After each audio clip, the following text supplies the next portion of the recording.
Alhamdulillah baik dan senang banget aku bisa main ke Indozone hari ini. Senang banget juga bisa ketemu Kak Fadila di sini juga, dan akhirnya ya aku bisa ngeliat Kak Fadila secara langsung nih ya, karena Ada wujudnya ini. ada wujudnya, ada banget dong. Karena sebelumnya aku cuma lihat Kakak di Rising Star ya kan waktu itu. Alhamdulillah. Ya kan? Terus habis itu aku juga sering lihat suara Kakak nih mondar-mandir di FYP aku di TikTok ya.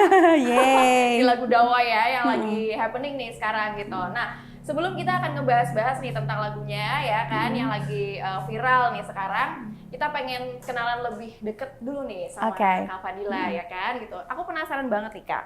Kan Kak Fadila kan di sini dikenalnya sebagai penyanyi ya kan gitu kan. Nah, tapi setelah aku coba lihat-lihat nih, aku baca ceritanya Kak Fadila, ternyata Kak Fadila punya background sebagai seorang guru ngaji dan juga mantan guru balet. Iya betul banget. Ini unik banget. Kok tahu? Tahu dong. Ini unik banget soalnya beda banget ya. Iya. Jadi kayak pivot banget gitu. Iya. Nah kalau boleh tahu gimana sih Kak ceritanya dan awalnya bisa terjun ke dunia tarik suara? Oke, jadi untuk guru balet itu pertama guru balet. Jadi memang aku dari kecil kan karena keluargaku itu terjunnya di dunia seni. Jadi dari keluarga mama itu emang semuanya tuh terjun di dunia seni. Contohnya kayak nari Jawa, terus nyanyi juga, main alat musik juga. Jadi dari kecil kita dibiasakan untuk harus belajar seni gitu. At least belajar dulu, tapi nggak harus bisa atau nggak harus itu jadi cita-cita utama gitu. Terus akhirnya karena dulu tetanggaku itu guru balet, jadi makanya aku les balet gitu karena di sebelah rumahku adalah sanggar balet ya gitu. Dan aku mau balet pun tuh karena papaku janjiin kalau nanti balet boleh beli es krim gitu. Aku masih inget banget. Ternyata keterusan sampai udah lulus Royal Academy of Dance. Itu kayak istilahnya kuliahnya kalau di balet gitu. Jadi udah ada gelarnya ARID gitu. Terus habis itu, nah karena udah lulus itu, aku akhirnya ngajar ngajar anak-anak kecil dari kelas 5 SD.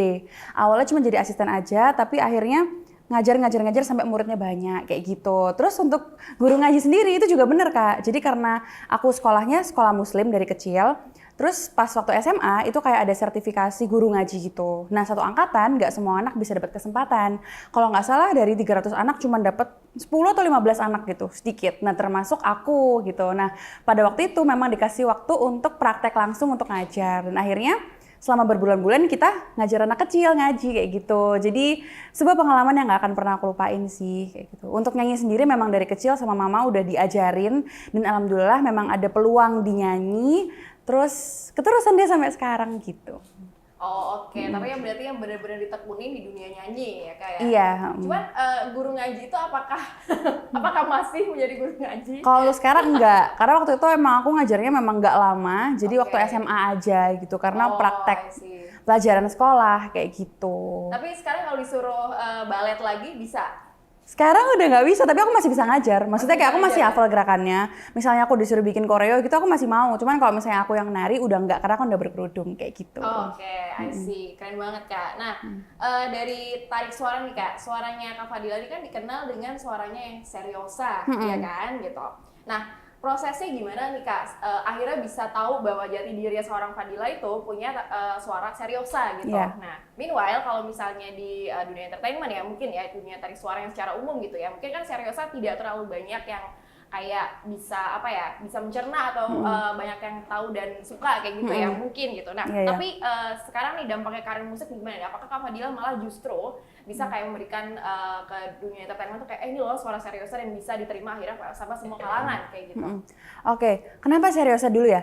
Kenapa seriosa? Karena dulu fun fact-nya aku tuh sering dibandingin dulu Kak. Jadi dulu waktu lomba-lomba di mall-mall itu memang yang menang itu adalah suara festival, ya nggak sih? Yes. Yang kayak diva, suaranya harus yang kayak menggelegar, sedangkan aku tuh nggak punya suara kayak gitu. Nah, karena satu keluarga kita nyanyi semua, aku tuh sama adikku sering banget ikut lomba, tiap minggu pasti ikut lomba. Dan kita pasti satu kategori, dan aku tuh selalu kalah gitu, jadi yang menang selalu adikku karena dia itu suaranya lebih diva, lebih yang kayak powerful gitu. Dan akhirnya orang-orang itu sering membandingkan kayak iya Fadila tuh suaranya tuh kok biasa aja ya, kok falset terus gitu-gitu kan. Untungnya dari pihak keluarga dan juga adik itu nggak pernah ada yang jatuhin aku, selalu nge-support malah ayo pasti bisa belajar gitu kan. Tapi karena di luar itu orang tuh banding-bandingin terus kayak kok nilainya juga kalau ujian musik kok aku lebih jelek gitu kan. Akhirnya aku tuh berusaha keras putar otak buat nyari genre yang at least tuh beda sama adikku gitu loh. Jadi aku nggak bisa dibandingin gitu pertamanya gara-gara itu. Terus aku suka dengerin lagu Disney, akhirnya aku suka dengerin lagu Broadway, opera, terus kok kayaknya aku udah beda nih, udah nggak bisa dibandingin nih, dan ternyata ada talent di situ. Kok ternyata suara tinggiku kok bagus ya gitu. Akhirnya mulai dari situ aku belajarlah seriosa. Pernah belajar juga sama Ibu Aning Katamsi gitu. Terus habis itu pokoknya belajar serius lah. Akhirnya sampai sekarang merasa seriosa itu jadi salah satu genre yang aku suka gitu. Aku setuju banget sih Kak, tapi kalau suara Kakak tuh emang dapat banget di Seriosa. Bahkan justru aku malah kayak masuk pas aku pertama kali dengerin Dawai, itu emang beneran merinding sih. Bagus banget Kak, Terima sumpah kasih. kayak suara Disney, beneran. Terus aku juga sempat baca, pernah dinotis sama Melly Guslo juga ya. Iya. Ya, dari cover lagunya beliau ya. Iya. Itu boleh ceritain juga nggak Kak, itu gimana tuh? Jadi waktu pandemi Kak, waktu pandemi itu aku nggak ada kerjaan sama sekali. Jadi yang biasanya mungkin ada ngisi jadi pembicara Kak, atau misalnya ngisi event-event kecil, itu sama sekali nggak ada. Terus aku bingung kan mau ngapain. Akhirnya aku iseng bikin cover lagunya Teh Meli yang Denting, yang Ada Apa Dengan Cinta itu soundtracknya. Terus habis itu aku bikin di rumah juga, jadi kayak nggak set yang aneh-aneh gitu. Terus habis itu tiba-tiba aku upload, terus tiba-tiba 1 bulan kemudian itu rame. Tapi ramenya tuh awalnya masih ya udah rame biasa lah, kayak oke gitu. Tapi ternyata kok 2 bulan kemudian kok tiba-tiba boom gitu, bener-bener boom banget, apalagi di sosial media TikTok. Terus aku bener-bener bersyukur banget karena mungkin salah satu titik balik karirku ya ada di lagu Denting itu sendiri gitu. Dan akhirnya banyak orang yang bisa lebih mengenal aku gitu. Akhirnya bisa notice lah ya. Iya. Oke. Nah, ini kan jadi ya orang-orang jadi makin banyak tahu Kak Fadila lewat lagu Dawai juga ya. Ini ya akhirnya gitu kan. Jadi background music film Air Mata di Ujung Sajadah yang katanya 7 September 2023 ini ya kayak. Nah, boleh tahu nggak sih Kak untuk lagu terbaru ini, lagu Dawai ini tuh tentang apa sih sebenarnya gitu? Jadi kalau lagu Dawai itu sendiri menurut aku bisa diinterpretasikan di banyak hal gitu ya Kak. Kalau sebenarnya lagunya itu menceritakan tentang filmnya itu sendiri gitu, tentang kedilemaan, keikhlasan.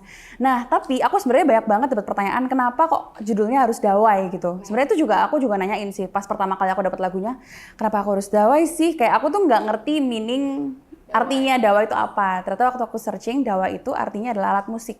Dan memang di lagu ini tuh Dawai adalah sebagai alat musik petik gitu. Jadi kalau misalnya ibaratnya, kan kalau misalnya di refnya tuh ada Dawai yang telah lama ku petik sumbang dan terus lirih berbagi gitu kan. Jadi alat musik yang biasanya kita play setiap hari yang harusnya menghasilkan suara yang indah, itu tapi ternyata menghasilkan suara yang sumbang gitu suatu hari. Atau kalau misalnya kita di kehidupan nyata, kayak kehidupan yang biasanya kita jalani sehari-hari, ternyata kita tiba-tiba tuh dapat masalah atau musibah gitu. Jadi lagu ini menceritakan kalau di kehidupan itu dapat masalah itu ya itu biasa gitu, nggak pernah akan ada kehidupan yang sempurna gitu. Asik, dalam banget ya. Iya. Kayak sangat meaningful dan aku juga kadang bisa ngambil meaningnya bahwa Dawai itu tuh bisa kayak sesuatu yang kita ulang-ulang ya setiap saat gitu, doa yang kita ulang setiap saat yang kayak bisa jadi yang dikabulkan itu belum tentu sesuai apa yang kita mau tapi apa yang kita butuhkan ya kayak gitu. Iya betul. Jadi sebenarnya banyak bisa diartiin banyak hal. Bener banget. Terus dari prosesnya nih Kak, pembuatan lagu, nyanyi dan segala macamnya, ada nggak sih hal berkesan yang didapatkan gitu setelah proses lagu Dawai ini? Oke, jadi kalau hal yang berkesan mungkin waktu respon setelah lagu ini rilis sih Kak. Jadi aku tuh nggak imagine kalau bakal direspon sebaik ini gitu. Jadi kan aku kan istilahnya masih penyanyi baru gitu. Terus tiba-tiba bisa ngisi soundtrack film tuh juga udah alhamdulillah banget. Ternyata dari para cast film, terus dari beberapa netizen juga di sosial media itu mereka responnya sangat baik. Bahkan menurut aku dari semua single aku ini yang responnya paling baik gitu. Karena menurut aku susah banget buat naikin lagu pribadi atau lagu original sendiri kan. Tapi yang ini tuh menurut aku sinerginya juga enak banget dari tim Resonate, terus dari para cast-nya juga. Itu kayak enak aja kerjanya jadi efektif gitu promosinya kemarin gitu. Oke, segalanya kayak going well gitu ya. Oke, nah terus untuk proses lagu ini Kak, kan ini jadi Air Mata di Ujung Sajadah ya, bisa nggak diceritain? Misal Kakak taunya ini dari pertama udah tahu ceritanya filmnya dulu, terus baru ada lagunya, atau lagunya dulu baru filmnya nih? Gitu. Oke. Jadi suatu hari tiba-tiba aku ditelepon sama Kak Hendro. Jadi lagu ini kan diciptakan oleh Kak Hendro, Kak Albert, sama Kak Handi dari tim Resonate. Terus tiba-tiba aku ditelepon untuk Fadila mau nggak ngisi soundtrack film gitu. Awalnya aku juga ragu ini beneran atau enggak, tiba-tiba ngehubungin. Dan timeline-nya tuh sangat cepat banget gitu loh. Aku nggak dikasih waktu lama buat mikir, kalau mau ya ayo kita langsung run take vokal gitu, kayak cepet banget. Terus ternyata beneran dan akhirnya kita produksi dan jadilah lagu Dawai ini. Jadi sebenarnya aku tahu lagunya dulu, Terus baru aku tahu cerita filmnya kayak gitu. Oke, I see. Tapi sampai akhirnya klik nih sama lagu ini gitu, sampai akhirnya kayak bisa bener-bener menyelami lagu ini segala macam tuh butuh berapa lama? Dan prosesnya berapa lama sih pembuatan lagu ini, Kak? Kalau pembuatannya sebenarnya lagu ini udah jadi dulu, baru aku dikasihin ke aku kan. Dan nggak perlu lama aku mikir, karena waktu pertama kali aku dengar dan aku baca liriknya, aku langsung iyain. Aku langsung kayak, oke, langsung set meeting, aku mau gitu. Karena lagunya sebagus itu dan seindah itu juga, jadi nggak perlu waktu lama. Dan mungkin untuk masukin feel-nya mungkin nggak lama juga sih Kak, soalnya setelah habis meeting itu terus minggu depannya kita langsung take vokal. Jadi ya mungkin sekitar semingguan gitu. I see, cepet banget ya. Aku setuju banget sih, tapi emang lagunya bagus banget sih. Terus ini nih Kak yang paling aku notice banget nih, karena aku nonton video klipnya ya, dan video klipnya tuh kayak bener-bener Kak Fadila tuh menghayati banget kayak gitu. Boleh nggak diceritain itu pembuatan MV-nya tuh gimana, terus kayak apa yang dirasain sama Kak Fadila gitu untuk bisa menyelami lagu ini banget gitu. Oke. Sebenarnya pembuatan MV-nya tuh juga kayak pembuatan MV dikejar setan gitu Kak, karena cepet banget. Jadi waktu itu dari Jakarta hari Jumat. Terus Sabtu aku pulang, terus tiba-tiba Kak Endro bilang, Fadila bisa bikin MV nggak? Tapi minggu depan harus rilis ya, kayak cepet banget gitu kan. Akhirnya langsung cepet-cepet kita cari production house yang bisa bikinin MV secepat itu di Surabaya. Terus langsung mikir juga kayak konsepnya gimana ya. Itu kita pikir-pikir sendiri sama tim Resonate. Jadi prosesnya cepet banget dan kenapa bisa menjiwai mungkin karena liriknya itu sendiri sih, karena liriknya kan sedip itu dan lagi-lagi ini soundtrack film, jadi kalau aku menyanyikannya dengan biasa aja pasti ekspektasi orang juga alah cuma gitu doang kayak gitu, atau harusnya nyanyi ini bukan Fadila, harusnya penyanyi lain yang mungkin namanya lebih besar gitu. Jadi karena liriknya aja sih mungkin, karena makanya aku mendalami gitu. Sampai nangis nggak? Enggak sih, kalau nangis enggak sih, pas nonton filmnya aku nangis, bener-bener nangis Kak, 2 kali aku nangis. Sebagus itu sih emang, senyum menyentuh itu. Ya, harus nonton. Oke Kak, untuk menutup konvo kita di hari ini mungkin boleh dikasih tahu buat teman-teman nih yang lagi pada nonton apa nih pesannya, terus mungkin kayak bisa ngajakin teman-teman buat nonton film dan juga nanti dengerin lagunya Kak Fadila di film. Oke. Jadi buat teman-teman semuanya jangan lupa buat dengerin terus lagu aku, lagu Dawai di semua platform itu udah ada. Terus music videonya ada di YouTube aku juga, soundnya juga udah ada di TikTok. Jadi bisa kamu pakai buat bikin-bikin video TikTok. Terus jangan juga lupa buat nonton filmnya Air Mata di Ujung Sajadah tanggal 7 September. Oke, Kak Fadila, sekarang kita saatnya main game. Yeay! Jadi depannya Kak Fadila itu sudah ada kartu ya, kartu pertanyaan gitu. Jadi nanti Kak Fadila boleh. Nanti Kak Fadila boleh dikocok dulu bentar, nanti kemudian ambil satu kartu, nanti terus dibacain di depan kamera. Yuk, coba. Aku lebih deg-degan ini daripada yang tadi loh. Tadi kayak aku udah siap sama jawabannya. Oke, deg-degan. Oke, aku ambil satu ya Kak. Bismillahirrahmanirrahim. Nah, apa tuh pertanyaannya? Ceritakan satu hal yang membuatmu tersenyum minggu ini. Oke. Banyak sih, alhamdulillah. Salah satunya ini.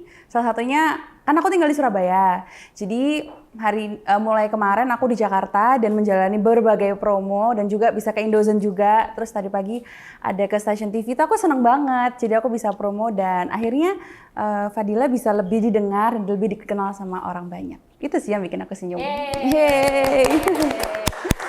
Bisa ketemu sama banyak orang ya. Iya. Oke. Kemudian yang kedua, diambil lagi Kak kartunya. Langsung aja ya. Ada 2 pertanyaan, yes. Sama ini menurutku. Sebutkan 3 hal yang selalu berhasil memperbaiki suasana hatimu. Oke, cats. Kucing, aku suka kucing. Terus mungkin seblak. Aku suka banget makan seblak. Satu lagi, ayam geprek sih. Aku suka banget. Next, kita ada kartu tantangan ya. Kan tadi cuma jawab pertanyaan ya. Sekarang kita kasih tantangan nih buat Kak Fadila. Boleh diambil satu kartu, Kak. Utarakan sesuatu yang selama ini kamu pendam ke pemain lain. Ini nggak harus pemain lain, tapi mungkin ke seseorang yang selama ini pendam. Oh, oke. Ya. Siapa ya? Apapun boleh sih Kak, mau kesel, marah. Ke siapa? Ini ke sini. Oh, oke. Siapapun. Oke. Aku mau utarakan. Dan nggak perlu mention orangnya, Oke. Aku mention juga apa-apa ya. Siapa ya? Aku mau utarakan pesan terima kasih aja. Pesan terima kasih buat orang tuaku yang udah nge-support aku bener-bener banyak banget. Nge-support aku dari nol, bisa dibilang dari awal dulu bikin konten sampai sekarang. Itu aku percaya kayak supportnya banyak banget, mulai dari bisa dibilang dari materi, dari enggak gitu. Tapi pengen bilang terima kasih banyak karena kalau tanpa mereka nggak mungkin ada di sini, nggak mungkin bisa punya lagu Dawai juga, nggak mungkin bisa ada di titik ini lah. Terima kasih Mama sama Papa. I love you.